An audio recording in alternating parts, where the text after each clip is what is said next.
Frères et sœurs, madame, monsieur, mes chers amis internautes, bonjour et bienvenue à l'église protestante évangélique Philadelphie. Ici votre bien-aimé, pasteur Célestin Zouga. Je suis toujours dans la joie de partager la parole de Dieu avec vous, mes chers amis internautes. Frères et sœurs, mes chers amis internautes, Jésus avait l'habitude d'aller se ressourcer avec ses amis et de passer un moment ensemble avec eux à Béthanie, un village situé à environ 3 km de Jérusalem, où Jésus avait 3 amis nommés Marie, Marthe et Lazare. Un jour, mes bien-aimés, alors que Jésus était absent de Béthanie, son ami Lazare était malade. Ces 2 sœurs envoyèrent urgemment quelqu'un pour annoncer la nouvelle de la maladie de leur frère Lazare à Jésus.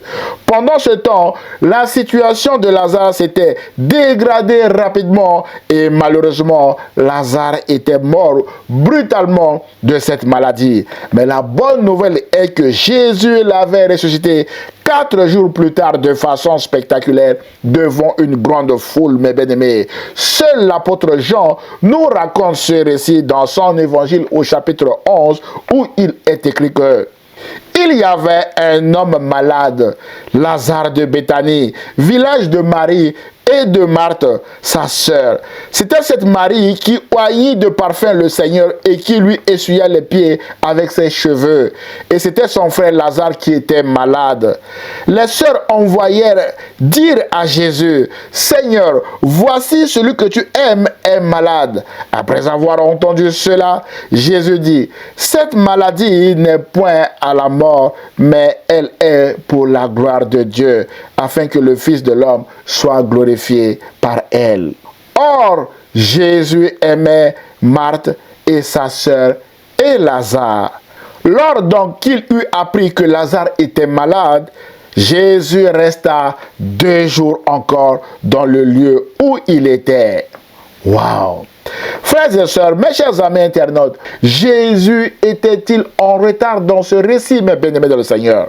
La Bible dit en Jean chapitre 11, verset 6 que, après avoir appris que Lazare était malade, Jésus resta encore 2 jours à l'endroit où il se trouvait. Et quand Jésus était arrivé à Béthanie, Lazare était dans le tombeau depuis 4 jours et son corps sentait déjà, d'après le verset 39 de Jean chapitre 11. Alors, Jésus était-il en retard, mes bien-aimés, puisque Lazare était déjà enterré? Frères et sœurs, cette question est soulevée par les complaintes des 2 sœurs du mort, notamment Marthe et Marie, qui ont accusé Jésus à tour de rôle à son arrivée à Béthanie en lui disant que « Seigneur, si tu avais été ici, mon frère ne serait pas mort. » D'après Jean chapitre 11, versets 21 et 32, mes bien-aimés dans le Seigneur. Autrement dit, Seigneur, si tu étais arrivé aussitôt ou rapidement, que notre frère ne serait pas dans ce tombeau. Voilà une accusation grave contre Jésus. Mais la bonne nouvelle est que cette accusation est fausse. Pourquoi, mes bien-aimés dans le Seigneur, cette accusation était fausse? Frères et sœurs, Jésus se trouvait de l'autre côté du Jourdain, notamment à Pérée, quand le messager était envoyé vers Jésus parce que les Juifs cherchaient à le tuer. D'après Jean chapitre 10, verset 40. Entre Pérée et Béthanie, il fallait environ 10 heures de marche à pied, donc 1 jour complet de marche, mes bien-aimés. À l'arrivée de Jésus à Béthanie, la Bible dit que Lazare était déjà dans le tombeau depuis 4 jours, d'après Jean chapitre 11, verset 39. À partir de cette information, nous pouvons faire les décomptes de jours pour voir si Jésus pouvait arriver avant la mort de Lazare. Jour 1. Marthe et Marie envoient le messager vers Jésus pour lui annoncer la maladie de leur frère Lazare. Ce messager a passé une journée complète de marche avant de trouver Jésus et de lui annoncer la nouvelle de la maladie. Jour 2 et 3, Jésus décide de rester là où il était, notamment à Pérée, pour vaquer à son ministère. Jour 4, Jésus décide de venir à Béthanie et Jésus marche toute la journée avec ses disciples afin d'arriver à Béthanie en fin d'après-midi ou le soir du 4e jour. Et Lazare était dans le tombeau depuis 4 jours. Nous en concluons que Lazare était mort le jour 1 pendant que le messager était encore en route ou en chemin vers Jésus. Le messager lui-même ne le savait pas, c'est pourquoi il n'a parlé que de la maladie de Lazare à Jésus. Mais Jésus le savait parce que Jésus est omniscient. Jésus sait tout, mes bien-aimés de le Seigneur. C'est pourquoi Jésus a dit à ses disciples au verset 11 que Lazare, notre ami, dort. Un euphémisme pour parler de la mort, mais je vais le réveiller. Comme les disciples n'ont pas compris, mes bien-aimés, cet euphémisme, Jésus leur dit ouvertement au verset 14 que Lazare est mort, sans que personne ne le lui dise, mes bien-aimés dans le Seigneur. Mon frère, ma soeur, Jésus voit tout et sait tout. Jésus savait que Lazare était déjà mort quand le messager était arrivé auprès de lui. Ainsi donc, les accusations de Marthe et de Marie contre Jésus selon lesquelles Seigneur, si tu avais été ici, mon frère ne serait pas mort. D'après Jean chapitre 11, versets 21 et 32, mes bien-aimés dans le Seigneur, ces accusations sont fausses parce que Jésus n'était pas en retard. Que Jésus arrive tôt, c'est-à-dire 2 jours minimum après la mort de Lazare, c'est-à-dire que le messager devait marcher 1 jour complet et Jésus également devait marcher 1 jour complet. Et donc, au minimum, c'était le 2e jour au soir que Jésus pouvait arriver à Béthanie, mes bien-aimés dans le Seigneur. Mais la mauvaise nouvelle est que Lazare était déjà mort dès le 1er jour où le messager était encore en chemin vers Jésus. C'est pourquoi nous disons que les accusations de Marie et Marthe contre Jésus sont fausses, car Jésus n'était pas en retard dans ce récit, mes bien-aimés dans le Seigneur.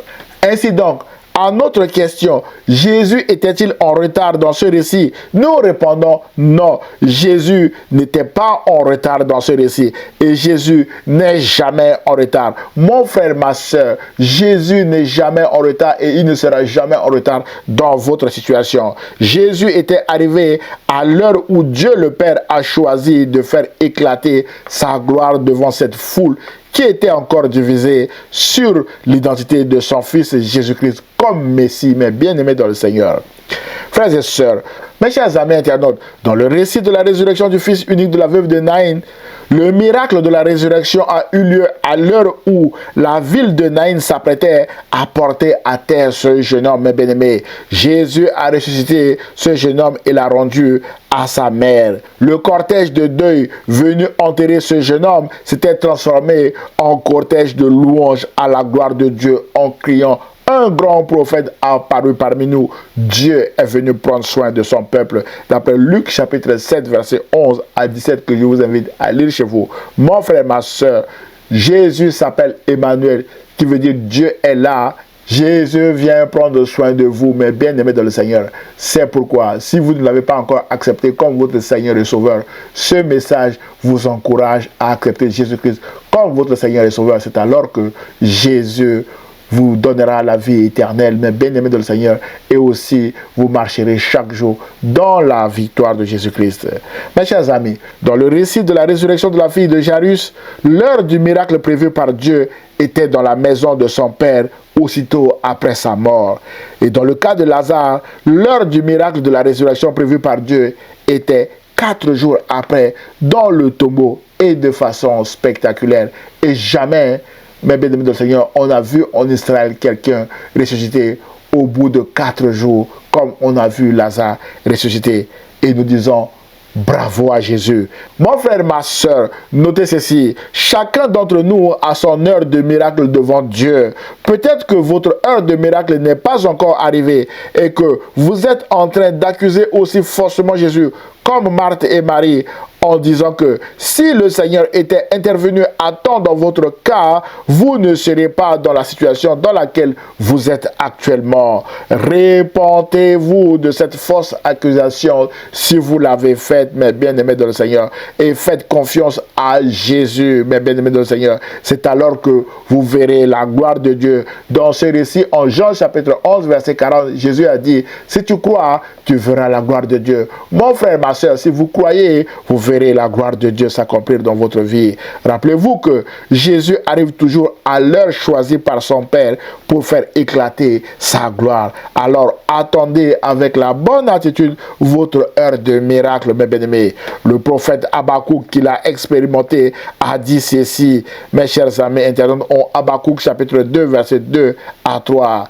Il dit, l'Éternel m'adressa la parole et il dit, écris la prophétie, prophète Habakkuk, grave-la sur des tables afin qu'on la lise couramment, car c'est une prophétie dont le temps est déjà fixé. Elle marche vers son terme et elle ne mentira pas. Si elle tarde, attends-la, car elle s'accomplira. Elle s'accomplira certainement. Mon frère, ma soeur, les promesses de Jésus pour votre vie s'accompliront et s'accompliront certainement, mes bien-aimés.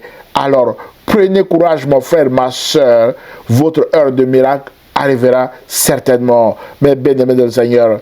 Et pour que votre miracle soit possible, vous devez ôter la pierre sur les promesses de Dieu sur votre vie et les repasser dans votre cœur, comme Marie, la mère de Jésus, le faisait, mes bien-aimés dans le Seigneur.